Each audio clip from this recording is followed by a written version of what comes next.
Sirs, ma'ams, ladies, gentlemen, good morning and welcome to this RUSI webinar on Operation Pitting, the British Army's experience during the evacuation of Kabul. After 20 years of campaigning, British operations in Afghanistan came to a rather abrupt end just over a month ago. Almost to the day, 2 months ago, Operation Pitting was launched, a complex non-combatant emergency evacuation operation which saw British forces deploy to Kabul to retrieve civilians, personnel, and partners and allies from that city as the Taliban regained control. Now, there are a number of studies underway on lessons learned from the Afghan campaign, and I think at RUSI we are going to be delving into those issues over the coming weeks and months. But today, we are going to be looking at the operational and tactical lessons specifically from the evacuation of Kabul. And we're delighted to have some of the operational officers involved in that operation with us today to unpick some of those lessons and to explain the challenges that they faced and how they overcame them. Before we begin, I just want to lay out some ground rules.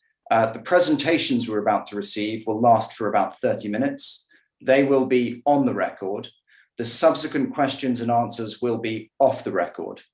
And that does mean, I'm afraid, that for those of you who are joining us live stream, i.e. not watching this through Zoom, the live stream will end after the presentation. So if you want to engage in the questions and answers, then please log in through Zoom.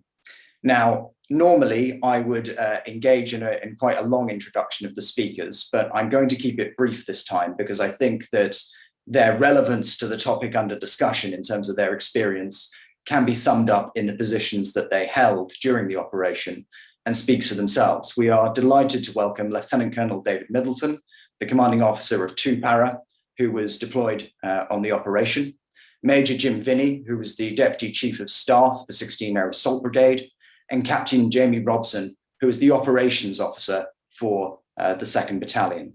And together, they are going to walk us through for the next half an hour the key tactical lessons and the experiences that they had out in Kabul. We will then transition to a question and answer session, which will be, as I say, off the record. So with that, I would like to hand over to the speakers and onto their presentation.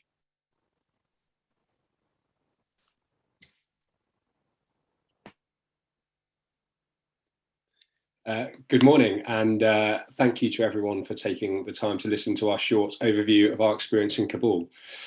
Between Jim, Jamie and I hope we can provide 3 different perspectives to describe some of the detail to the non-combatant evacuation operation that took place in August. As already outlined, Jim is the Deputy Chief of Staff from the newly named 16 Air Assault Brigade Combat Team, and can speak to some of the wider interactions and the genuinely important role played by those beyond 2 Para, while Jamie can add some of the tactical detail. To aid the flow, we'll cover the activity broadly in a chronological manner, and there are a few slides which should help visualise some of the key parts of the operation itself. I would start by saying that hopefully you're all familiar with the 3 categories of people we were trying to recover: British nationals, dual nationals, and those under the Afghan Resettlement and Assistance Programme. The predicted figures at the start were about 5,000 people, although that was a figure of mixed confidence, if we're honest, and in the end we recovered over 3 times that amount. And while this was a UK-centric recovery, our position on the ground meant we were integral to the recovery of many other nations' own entitled personnel. Broadly, the operation unfolded in a way that was highly suited to high readiness air manoeuvre forces, and I think it can be couched by 3 distinct phases that chime with our own real way of operating. The first was the requirement to secure what we would call a lodgement, which in this case was the Hamid Karzai International Airport. The second part is then to expand out from that, and then the third is to conduct the subsequent activity, which obviously in this case was the evacuation operation itself. Next slide, please.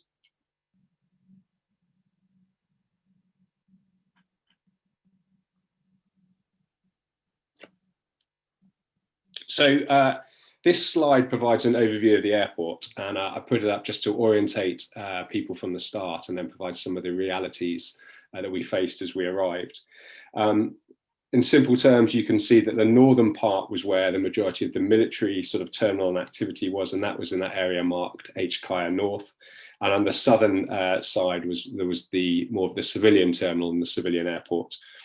The perimeter security was provided by Turkish forces, who were quickly reinforced by the US, both the 24th Marine Expeditionary Unit and then the 82nd Airborne Division.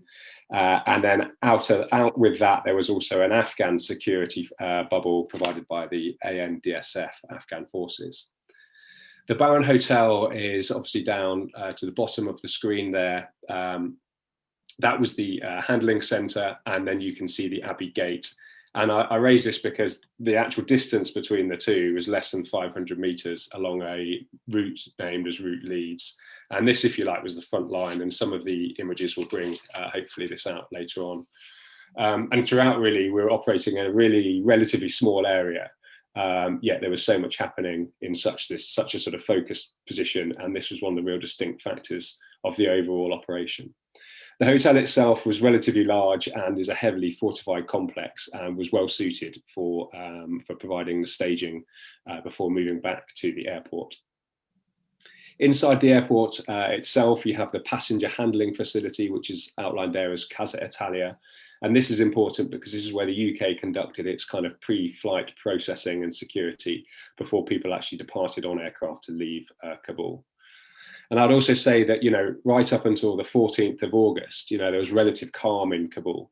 The airport was still open, civilian companies were still flying, and that was obviously only one day before the Taliban entered the city, and 2 days before there was this real sort of rush onto the airport itself on the 16th, when really sort of chaos started to ensue as people really started to leave in earnest. And obviously it was the speed of this collapse which led to the uncertainty that followed, and that was one of the defining factors that we were operating against. So that's the ground. I'll now speak a bit about the UK forces involved in the operation. The land component was provided by 16 Air Assault Brigade Combat Team, which is a combined arms grouping with a headquarters, in this instance, sat above 2 battle groups. And this is an organisation that lives and trains together and is held at very high readiness. So what the Brigade Combat Team can provide is mass at speed, and both of these aspects were critical to Operation Pitting. The Brigade Combat Team have been aligned to Operation Pitting since May this year, but even so, given this time to prepare and the specific training that we were able to conduct in the interim, it was our readiness that mattered the most in the end as we deployed within such taut timelines. Understanding that we would be acting as a land component with a joint force headquarters above us, we conducted joint planning against a variety of different force packages which might be required for Operation Pitting. And we did this in tandem with the Joint Force Headquarters whilst deployed on another operation called Operation Fortis in Cyprus and Jordan. What this close working together meant was that we were able to accompany the Joint Force Headquarters for their earlier reconnaissance of Afghanistan. This gave us an early information feed and also meant that we could establish some really important relationships, both with the Joint Force Headquarters and with some of the other key stakeholders involved. We also realised that 24-hour presence in Northwood, so the home of the Joint Force Headquarters, was going to be critical, and we deployed a network of officers to Northwood. These proved highly critical and highly effective, but actually we'd planned and designed their presence there in flight rather than kind of pre-designating it before the operation started. We know now as well that we need to work more closely with the Joint Force Headquarters going forward. We need to train with them routinely, and we also need to ensure that we practice how we shift command and control between the two different headquarters.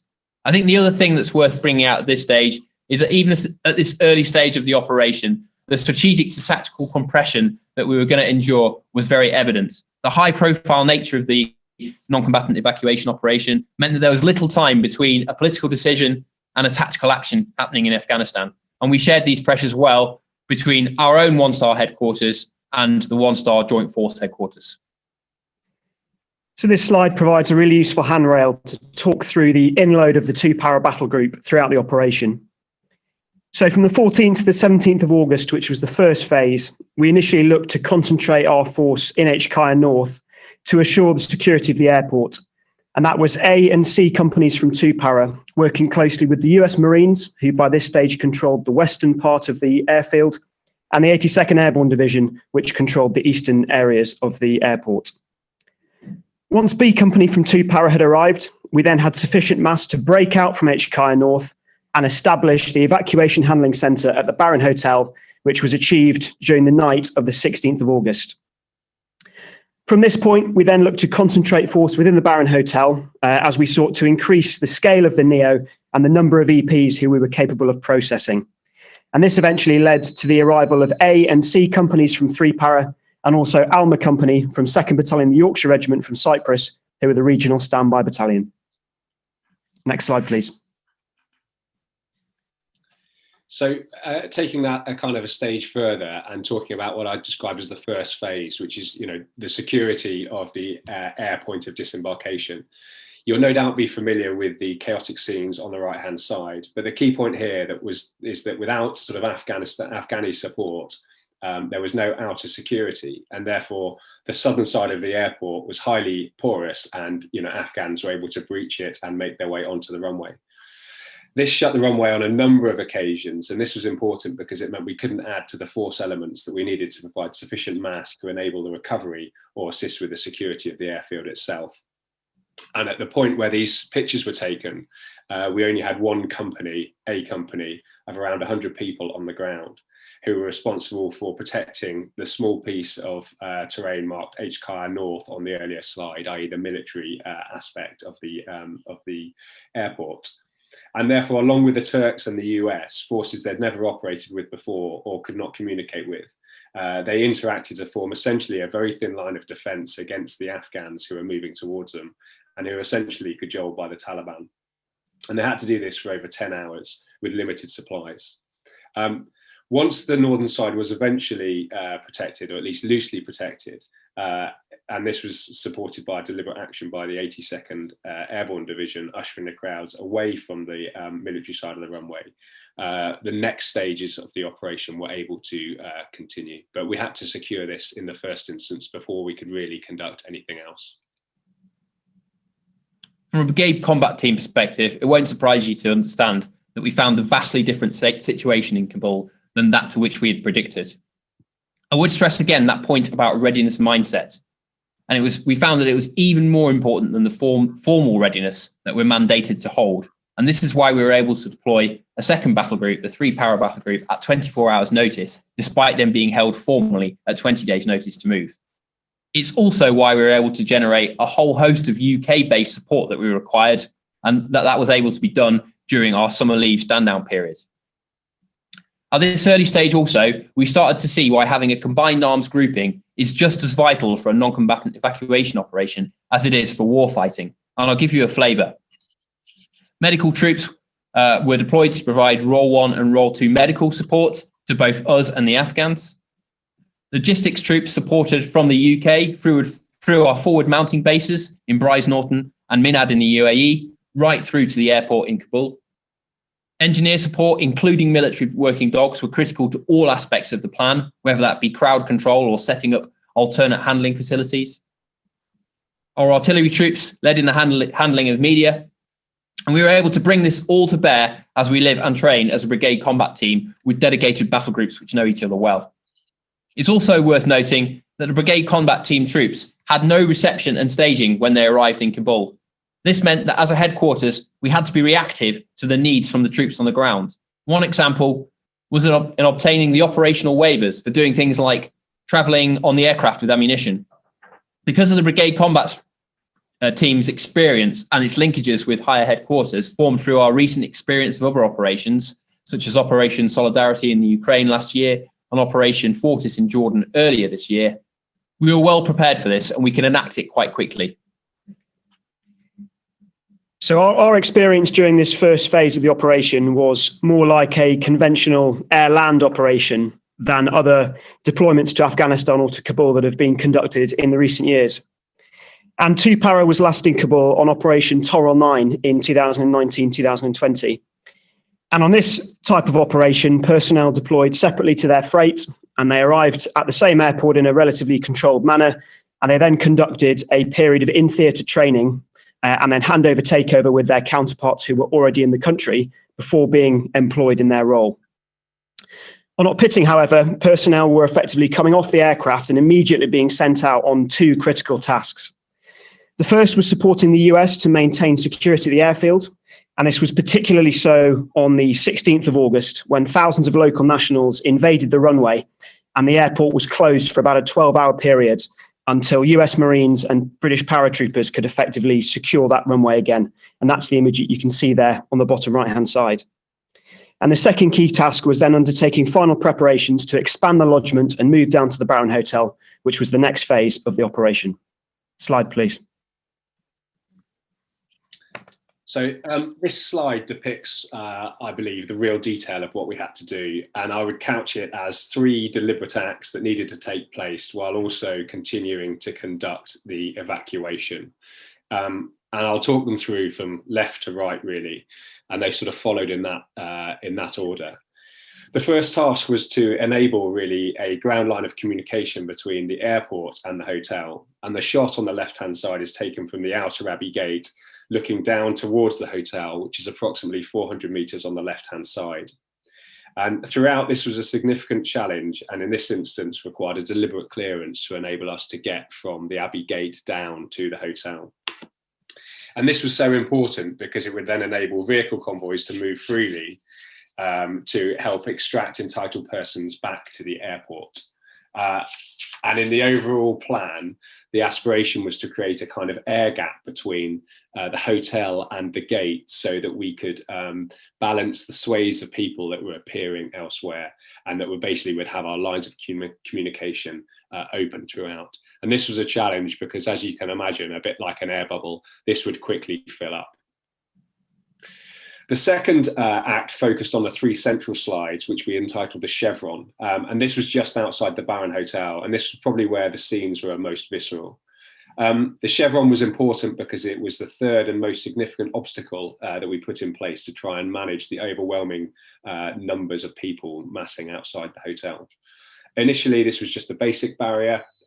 Then we used some disused cars before a deliberate operation took place between the USMC engineers and 2-3 Para Engineer Regiment to install the blockade that you can see there on the evening of the 17th and 18th of August. Even so, though, this still required kind of minute-by-minute crowd control with public order skills and the use of the baseline to prevent crossing. And all of this took place under the watchful eye of the Taliban, who are pictured in that top picture. But it was here probably where the humanitarian stresses, driven by just the sheer desperation, were at their most evident. And then the third kind of deliberate act centres on the canal, the slides on the right-hand side. And this was a sewage, essentially a sewage canal which ran from the Barron Hotel along and past the Abbey Gate. And as the crowd swelled, it became a secondary entry point because people could walk around and enter through this way as well. So instead of just coming down the main route and the main thoroughfare, they were able to move around and find another entryway towards the hotel and the Abbey Gate. Helpfully, it was naturally channeled, which did aid some crowd control. But the real need here was to create a viable exit route, because one of the largest challenges was the sheer number of unentitled people who were trying to gain entry and who were essentially just clogging the system. To do this required another deliberate operation, and again was reinforced by another engineer block. And again, the conditions were debilitating and it was time consuming for those involved. But once we had completed this act, we were able to balance the outflow with the inflow to enable those who were entitled to gain better access to the Barron Hotel itself. And this is so significant because essentially this is the essence of the operation. It was essentially about force flow, ensuring numbers in and numbers out, or more specifically, balancing the constituent parts of security, inflow, processing and outflow. And until we had a cleared route to get rid of those non-entitled persons, we were always going to be overwhelmed with numbers. So once we'd done that, we were actually able to balance those various parts. By this stage, the Brigade Combat Team headquarters was acutely aware of the physical and mental toll on the 2 Para Battle Group and the others deployed. And this was one of the primary drivers for deploying further subunits, including, as already mentioned, Alma Company from 2 Yorks, who is the regional standby battalion in Cyprus. A shared readiness mindset enabled the rapid sharing of tasks between these different subunits and enabled us to work together quickly. As force elements in theatre grew and our footprint between the UK, MENAD in the UAE and Kabul increased, comms became a vital consideration. As a flavour for some of the considerations, military comms arrive via freight and not always, therefore, in line with our military troop force packages. So we didn't always have the sufficient military comms. We did have some civilian push-to-talk radios, but they was insufficient for everyone, and clearly they provide only insecure communications. We realised that ModNet, i.e. our work laptops, were vital for wider situational awareness, and particularly for rearward comms back to the UK. But equally, these laptops were reliant on Wi-Fi, which had been established by contractors before those contractors left the airport in Kabul, and we weren't sure how long the Wi-Fi was going to last for. And then finally, mobile comms, they were unreliable given the infrastructure and the security situation. So we had to rely on all those different means in a patchwork. We also started to understand the criticality of mobility despite the short distances involved. And this meant sourcing the vehicles from the UK military network and also looking at where we could source vehicles locally within Afghanistan. And it also meant understanding early the implications of not being able to take everything back to the UK with us. So we looked in detail at denial techniques and how we might be able to gift some of that equipment to our allies, namely the Americans. I think finally it's worth noting that engineers provided vital to the recce and the installation of crowd control measures that ultimately improved EP inflow, just like the creation of the chevron, which is in the centre of your screen and Colonel Dave has already mentioned. This process taught us that there is little military doctrine at the moment on crowd control. And I think going forward, we will reach out to industry to better understand how this can be done by military forces going forward. So at the lowest tactical level, this was certainly the most demanding phase of the operation in terms of the physical and emotional pressures that every individual within the battle group and the brigade more broadly was under.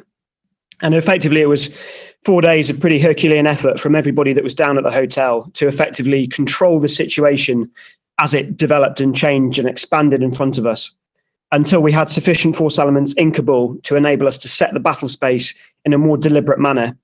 And the key activity to that end was the deliberate clearance of the canal zone, which was conducted on the 21st of August. And from that point on, we were effectively able to move into a more sustainable rotation.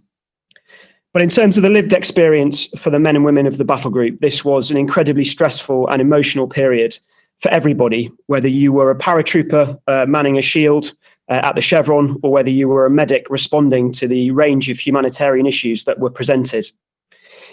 And I don't think anybody really could have foreseen the intensity or the duration of this stress, in particular because of the scale of the crowd management challenges, which you can see there from the various images. And I think the fact that personnel were able to maintain this state for 4 days is really a testament to the resilience of the men and women in the brigade, right down to our most junior men and women. Next slide, please. So finally, what we called here enabling the NEO. And once we were able to balance the differing parts, we could really fully operate an effective evacuation operation. And this allowed us to get to a position where we were processing up to 1,800 people per day, which was up from about 300 at the start and beyond the planning figure of about 1,000 people per day, which is what we needed to do to achieve what we thought were the outflow of those that we were predicting to recover. And here, you can see the relative calm of the Baron Hotel. Like I said, a large and well-fortified complex.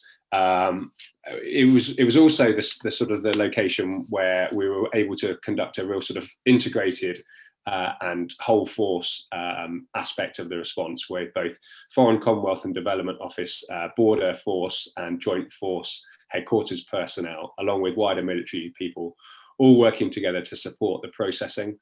And again, along with Alma Company from the 2nd Battalion, the Yorkshire Regiment, who deployed from Cyprus, we were able to, really efficiently have an on-call line of vehicles to ensure that we could extract people back to the airport as quickly as possible and prevent any clogging within the actual hotel itself.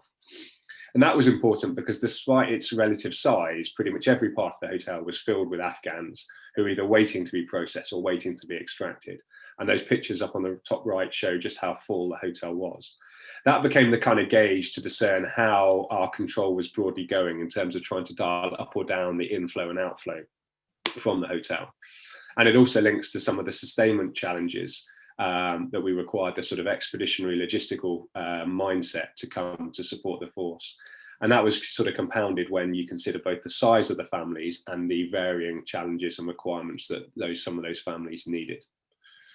And then also finally, just the living conditions inside the hotel sort of highlight some of the intensities of the operation, especially those based sort of forward of the hotel or towards the front of the hotel, conducting security tasks where really people were catching just a short moment's rest where they could, close to or on their position broadly before they went back onto the baseline. And that rotation was really important to make sure that we were continuing to conduct a sort of a full response throughout. So the brigade combat team and our higher headquarters, the Joint Force Headquarters, much of the operation was logistics heavy. And there are two key elements to that. The primary logistics focus was in ensuring all the returning aircraft had as many entitled persons on as possible. The second was to ensure that the UK extracted from Afghanistan in good order. And this meant moving as much equipment back as possible and ensuring that all our troops were allocated onto flights in that last 48-hour period. To enable this, we built a hopper of military equipment that we held down at the flight line, and whenever there was space on aircraft, we'd throw it in there. A further logistic consideration was sourcing and delivering the humanitarian supplies. These aren't routinely held by the brigade combat team, and so it became an almost global effort to source them, although I think it was the supermarkets in Colchester that bared the biggest brunt. As a flavour of what we provided, it was 300,000 litres of water, over 20,000 operational ration packs, over 3,000 nappies and packs of baby wipes, over 4,500 bottles of pre-made baby milk and a load of baby powder as well, 2,500 sanitary packs, 1,200 blankets, 1,500 colouring books with pencils, and 50 large sunshades, which were used in the Baron Hotel to provide shelter to the entitled persons.